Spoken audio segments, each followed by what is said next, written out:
হঠাৎ জলবাড়ায় নদীতে ডুবে গেল বেশ কয়েকটি বালি বোঝাই লরি। ঘটনা পূর্ব বর্ধমান জেলার গলসি থানা এলাকায়।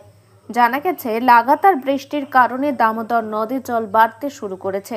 তার ফলে পূর্ব বর্ধমানের গলসি থানার শিল্লা ও গহুগ্রাম এলাকাতে বালিঘাটের বেশ কয়েকটি অস্থায়ী রাস্তা জলে ডুবে ভেঙে যায়। তার মাঝে বুধবার সন্ধ্যার পর দামোদরের জল বাড়তে থাকায় গলসির শিকারপুরের সন্ধ্যা এলাকায় একটি বালি খাদানে দাঁড়িয়ে থাকা ১৩টি বালি বোঝাই লরি জলের মধ্যে আটকে পড়ে। কয়েকটি লরি কার্যত জলে ডুবে যাওয়ার পরিস্থিতি তৈরি হয়। ঘটনায় শোরগোল পড়ে যায়।